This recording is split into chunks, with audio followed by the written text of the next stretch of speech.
Shalom, selamat sore Sobat Media. Kembali kita berjumpa dalam rubrik Kabar Buku dari Tangan Terbuka Media, Bangun Jiwa via Media. Nah, kali ini kita akan kembali menggali kekayaan hikmat dari masa lalu yang bersumber dari kitab Amsal, seperti yang diulas dalam buku Jujur Melangkah. Di sini tampak bukunya, masih bersama penulis buku tersebut, Pendeta Yoel Indrasmoro. Selamat petang, Pendeta Yoel. Selamat petang, Mas Kris. Sehat selalu ya. Ya, berusaha selamat Pentakosta. Siap. Ya.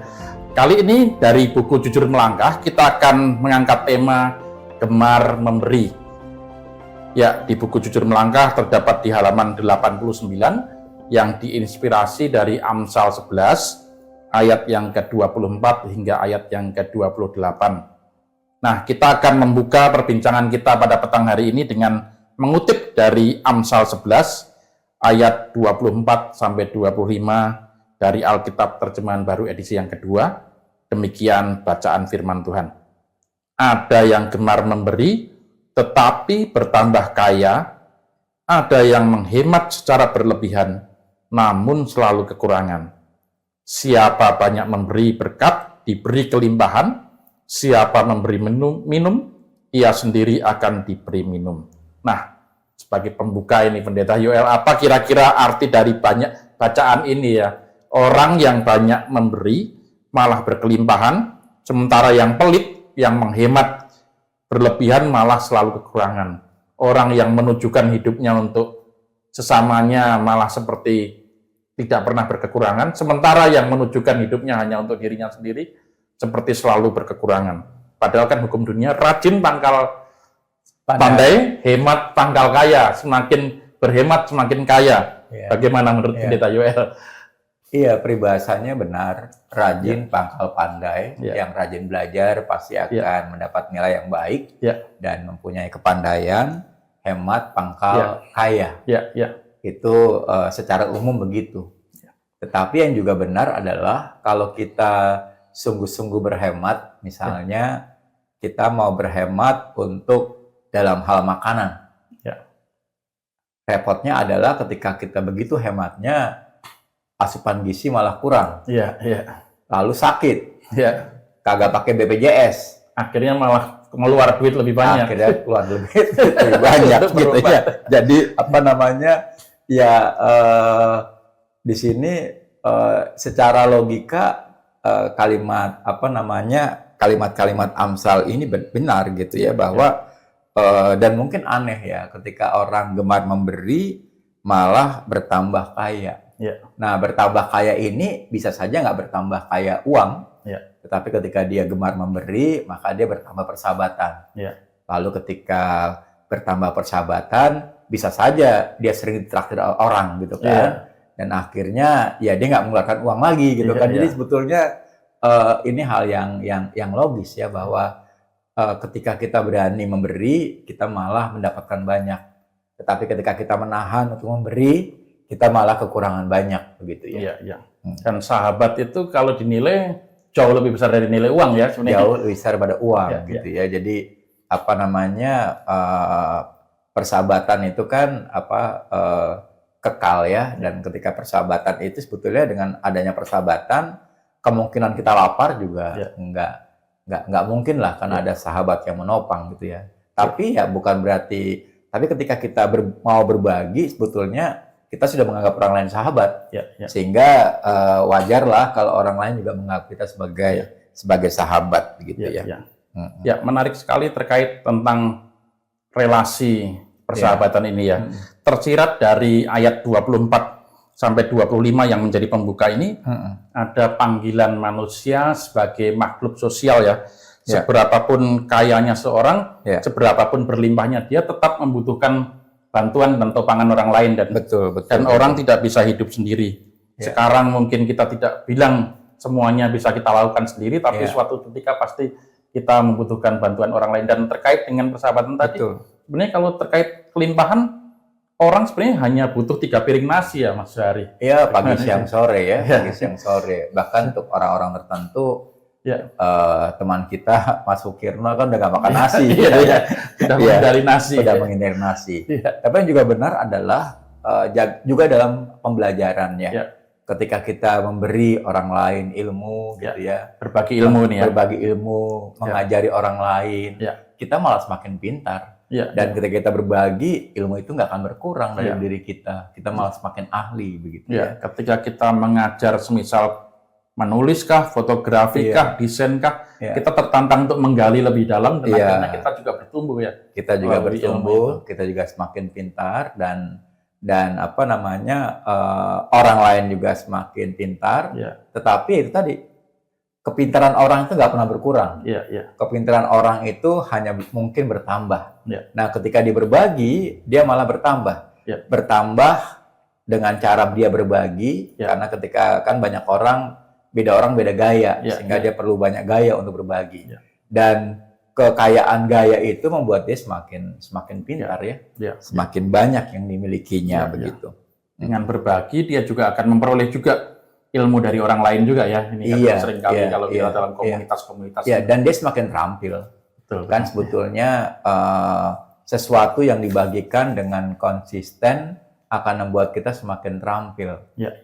Nah, ketika kita tidak membagikannya, kita mungkin melakukannya ketika ada proyek, gitu kan, dan mungkin kita nggak terlalu terampil, gitu ya.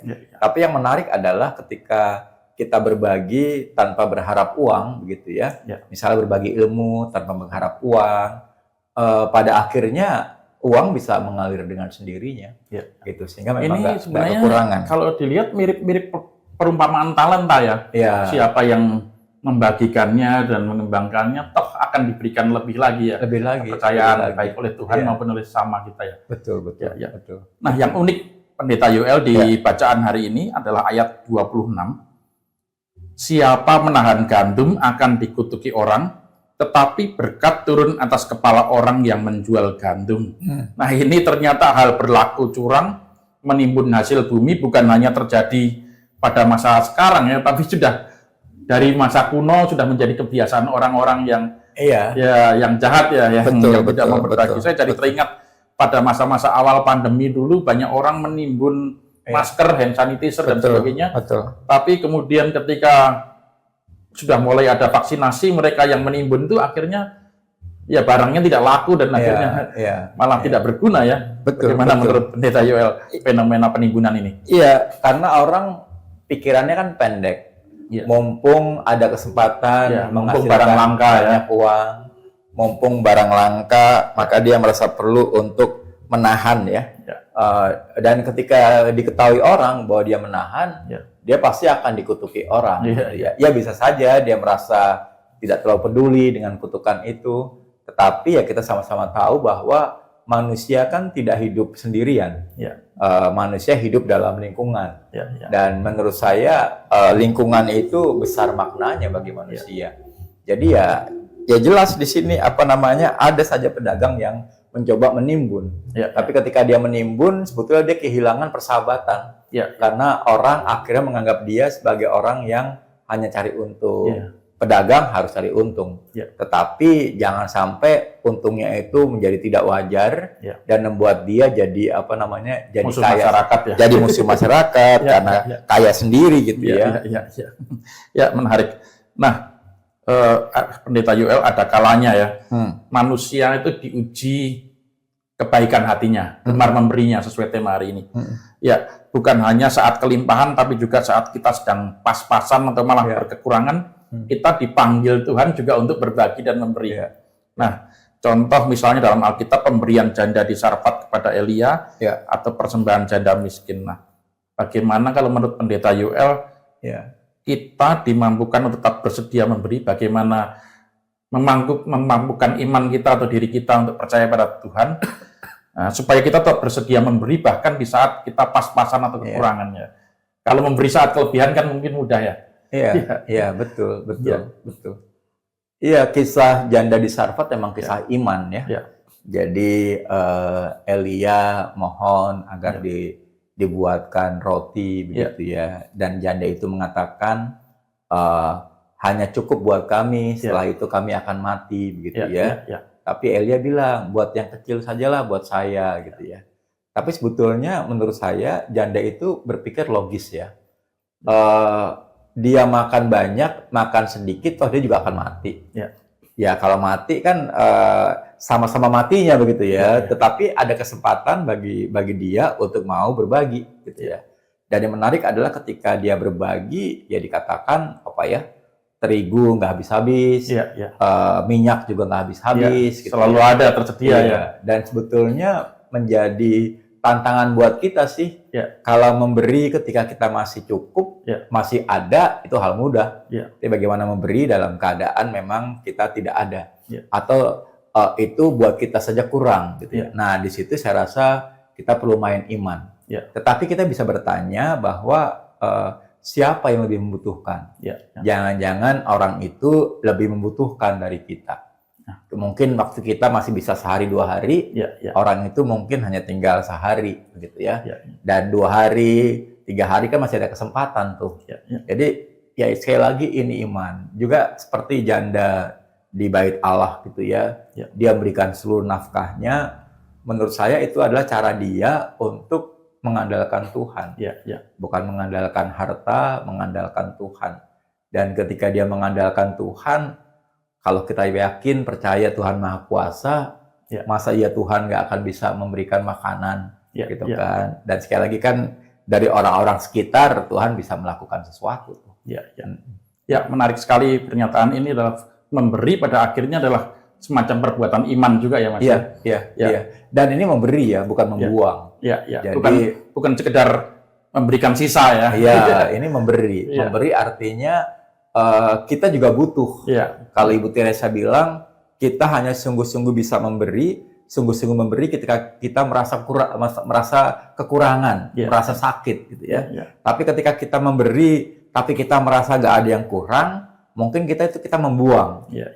Ya sama seperti maaf Pak Ogah, gitu ya. Ketika kita memberi 500, 1000, 2000. Kita nggak merasa kehilangan apapun, karena punya kita lebih banyak, gitu kan. Tapi ketika punya kita nggak banyak, pertanyaannya adalah apakah kita masih mampu dan mau memberi?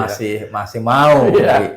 Kalau mampu, masih mampu, walaupun mungkin hanya buat secukupnya, gitu ya. Buat kita juga kurang, gitu ya. Tetapi sekali lagi, mungkin di sini kita perlu belajar untuk beriman ya, bahwa Allah mampu menyediakan apa yang kita butuhkan. Persoalannya adalah apakah kita berani percaya. Menarik sekali.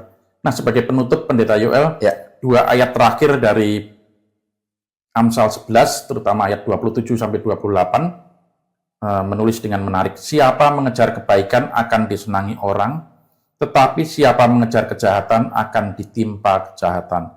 Siapa mengandalkan kekayaannya akan jatuh, tetapi orang benar akan tumbuh seperti daun muda. Menutup perbincangan sore hari ini, adakah pesan terkait ayat penutup ini? Menarik ya bahwa Amsal bicara soal, kalau dalam bahasa Indonesia masa kini, bicara soal daun tua dan tunas muda. Gitu Tunas muda berarti masih bisa berkembang, masih bisa bertumbuh. Sedangkan tunas tua, daun tua itu ya tinggal tanggal. Selalu ada yang baru ya kalau tunas muda ya. Nah tanggal karena apa? Mengandalkan kekayaan. Mengandalkan kekayaan berarti kita sudah tidak lagi mengandalkan Allah. Padahal sejatinya Allah lah pemberi kekayaan. Aneh rasanya ketika kita lebih mengandalkan kepada berkat Allah ketimbang kepada Allah sendiri. Kalau kita mengandalkan Allah, percayalah bahwa berkatnya pasti diberikan. Tapi ketika kita mengandalkan berkatnya, kita malah menjadi jauh dari Allah dan kita malah akan tanggal dengan sendirinya. Terima kasih Pendeta Yoel. Sama-sama. Ternyata adalah bahwa mengandalkan Allah berarti kita bukan mengandalkan kekayaannya, berarti bukan sekedar mengandalkan apa yang diberikan Allah pada kita, tapi mengandalkan Sang Pemberi yang sejati. Terima kasih telah bergabung bersama kami, Pendeta Yoel dan juga Sobat Media semuanya. Semoga tayangan kita petang hari ini memberi manfaat dan menginspirasi Sobat Media dalam menjalani hidup setiap hari, terutama untuk gemar memberi dan bahkan diberi kemauan memberi dalam segala keadaan. Dukung terus pelayanan kami dalam membangun jiwa via media, membangun budaya, mencintai buku dan literasi. Sampai jumpa dalam tayangan kami berikutnya. Tuhan Yesus memberkati.